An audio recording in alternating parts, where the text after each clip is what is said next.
What's up?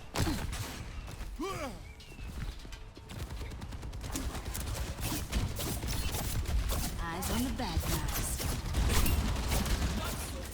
To say that the development of Overwatch 2 has been complicated would be an understatement. Even before its announcement at BlizzCon 2019, most events in Overwatch 1 were being recycled, and balance updates took some time. When it was finally announced, Team 4 promised a PvE campaign to go with the PvP, which I love, hate, and hate to love. Of course, over time, Overwatch 2 had a lack of updates. Development on PvE kept chugging along, and the first game was still popular. However, it was also left to die with free-for-all maps and no new heroes. Even the number of new cosmetics added in each rehashed event was less than before, never mind the dire lack of free ones. However, behind the scenes, things were less than ideal. Activision Blizzard was embroiled in scandals and lawsuits, which led to numerous departures. The Overwatch team reportedly escaped the brunt of it and didn't suffer from toxic work culture and sexism. However, it was still revealed to have worked on things that siphoned away resources and ultimately led to nothing, at the behest of one B. Kotick.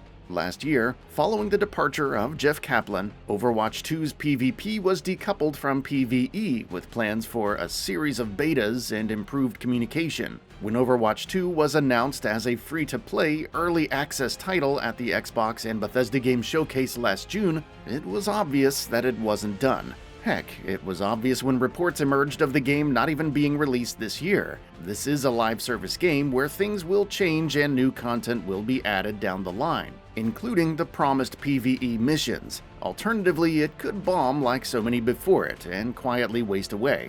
It's a roll of the dice. This is a review of the current state of content in Overwatch 2, the core gameplay, and whether the vast array of changes and new features actually make for a fun experience. Those seeking a continuation of the Overwatch story, much less a significant expansion of the lore beyond voice lines and exchanges between characters, will have to wait. It's not like the first game's story was going anywhere.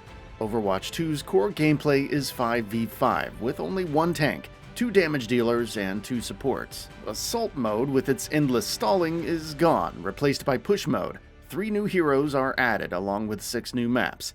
This may not seem like a lot, but there are several quality-of-life changes and new features, like pinging, new accessibility features, and cross-progression and cross-platform play from the get-go. Each hero has updated skins, visual effects, and sound effects. There are also role passives, which further enhance each character. Whether it's the reduced knockback that tanks now have, or the passive health regeneration for supports. You also retain 30% ult charge when switching between heroes, which incentivizes changing things up without completely borking your ult economy depending on the situation, of course. Despite the lack of any story, many of the interactions between the heroes are pretty good, backed by some great voice acting. Hearing Reaper complaining to Ana about Soldier 76 pursuing him, Orisa embracing her bloodthirsty nature, or Junkrat showcasing his singing prowess to Lucio are all pretty great. Some voice lines aren't nearly as great, like Tracer's. But overall, there's a lot to like. Kudos to the voice actors and dialogue writers who continue to breathe life into this universe while the plot stagnates. Overwatch's gameplay is unique in the coordination required, not to mention the satisfying controls and feedback.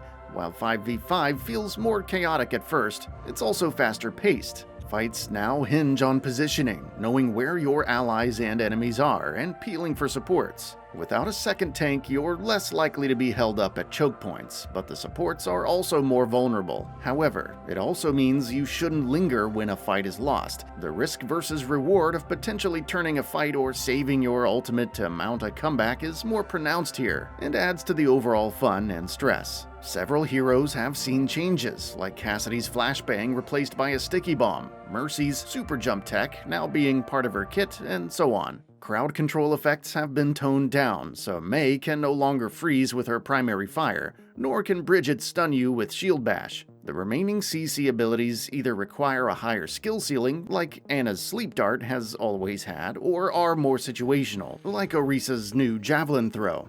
New heroes include Sojourn, Junker Queen, and Kiriko, a new damage dealer, aggressive tank, and support, respectively. Sojourn's shtick is dealing damage with her primary assault rifle to accumulate charge for her railgun. She can also boost slide, slow enemies with a disruption field, and quickly fire multiple railgun shots with her ultimate overclock. Her playstyle is straightforward and fun, even if my aim is complete junk. Junker Queen is interesting due to the multiple different mechanics at play. She can wound enemies with her throwing knife, which deals damage over time and regenerates health. You could throw a knife into an enemy and then retrieve it, pulling said foe closer for shotgun damage. Or you could throw and recall it when enemies have conveniently lined up, inflict multiple wounds, and regenerate more health. Her commanding shout is nowhere near as overwhelming as the closed beta, and provides some necessary speed and temporary health. The axe, Carnage, deals hefty damage, but has a cooldown, unlike Reinhardt's hammer.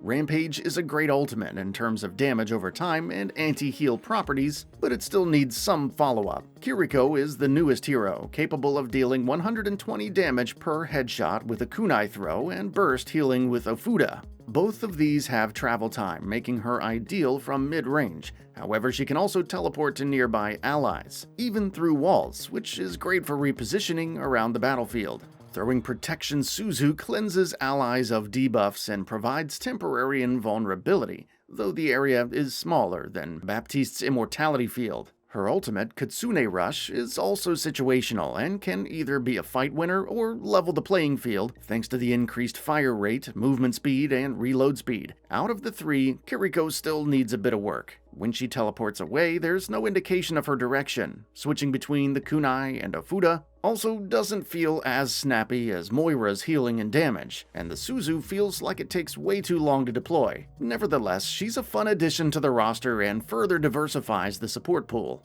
In addition to hero changes and new additions, 4 heroes have seen major reworks. Sombra remains invisible while hacking, becoming semi-transparent in the process and can deal some damage with EMP.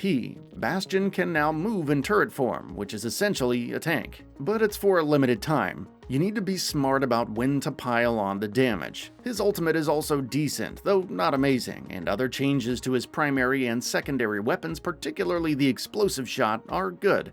Doomfist is a tank now, and while he can't really one-shot players anymore, there's still enough mobility for him to be a nuisance. Now he needs to absorb damage to power Rocket Punch, but do that and you can send your opponents flying, as I unfortunately found out on Ilios that one time. My favorite rework of them all has to be Orisa, although average in the beta she's been tweaked further and is now a venerable menace. Nailing enemies with a javelin throw and gathering them all together for a max damage Terra Surge is very satisfying. You can also push enemies back with javelin spin and maybe get some environmental kills.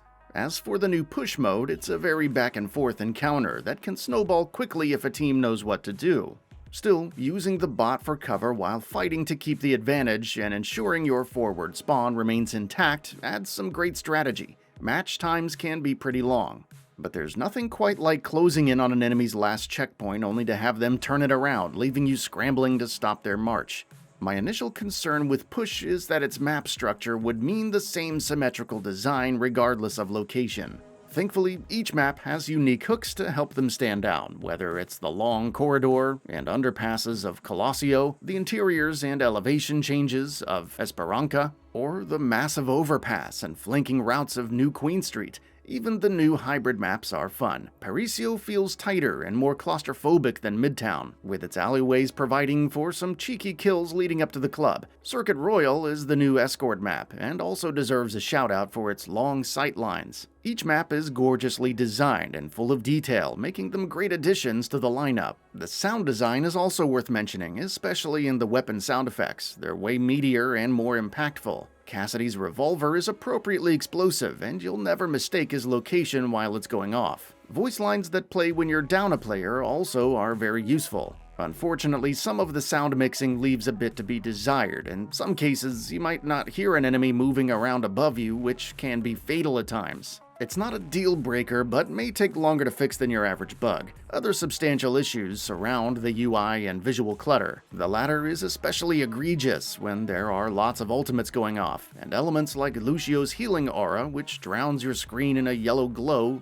don't help. As much as I enjoy Push, the progress bar at the top has a blank bit of space which serves no purpose. This may cause you to think there's still some distance to go. That is until you lose when the enemy reaches the final checkpoint. In terms of connection quality, things were bad in the first 12 hours of the launch. The next 2 to 3 days had server queues on PC which ranged from long to an average wait. The queues went away following the latest maintenance, but my ping was a bit higher. This has also been addressed, while issues like heroes randomly being locked in cosmetics from Overwatch 1 disappearing have also been fixed. There are still other bugs, like Ashe's emotes not working properly, the removal of lore information from certain cosmetics, Mei's ice wall freaking out at times, and so on, which need to be addressed. But in terms of overall connectivity and latency, I've only had a handful of occasions that felt questionable. There are also some missing features, which I personally don't care about, but that are worth mentioning. There are no more medals for you to claim gold damage when feeding, or post-game cards showcasing how much damage you've dealt, mitigated, or healed. The on fire status is also gone, though your character will still strangely proclaim when they're on fire. Of all of these, I think it would be nice to see the scoreboard at the end of a match, and also be able to endorse an opposing player and not just your team. For everything good about the gameplay, the progression, and monetization deserve to be called out.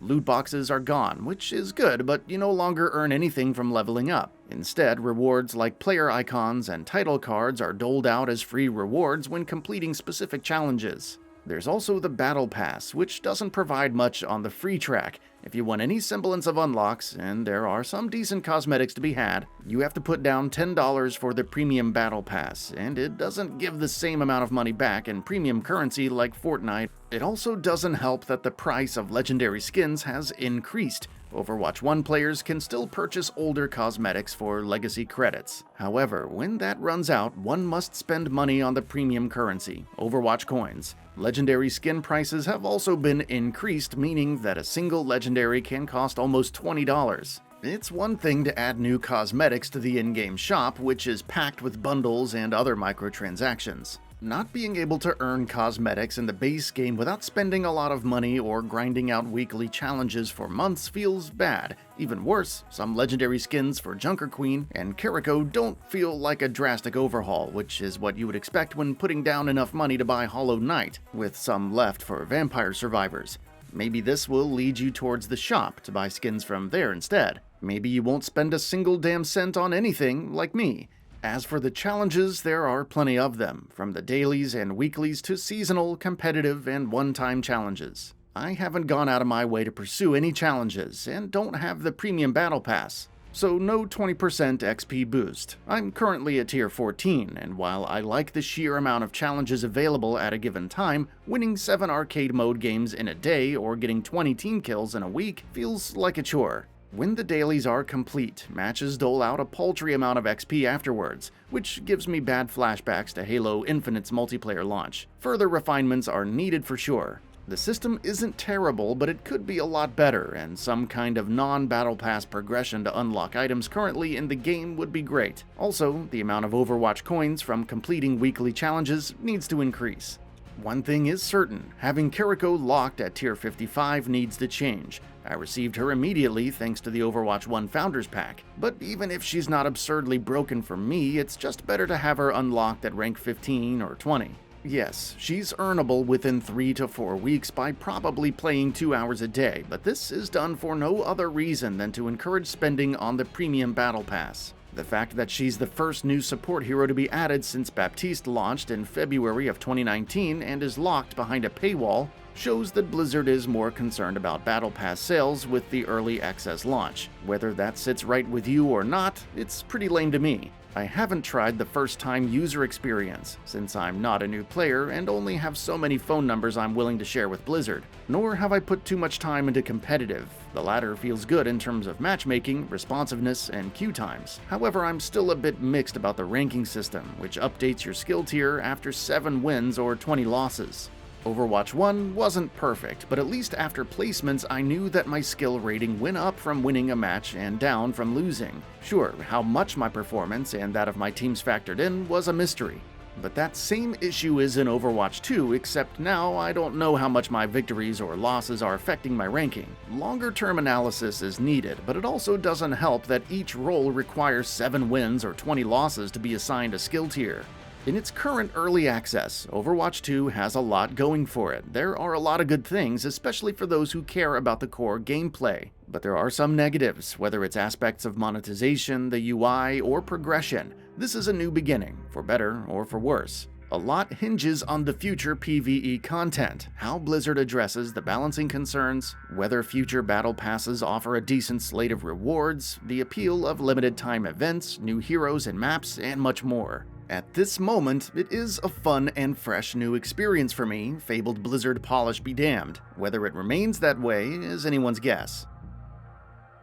That's all for now. If you enjoy what you saw, please hit the like button.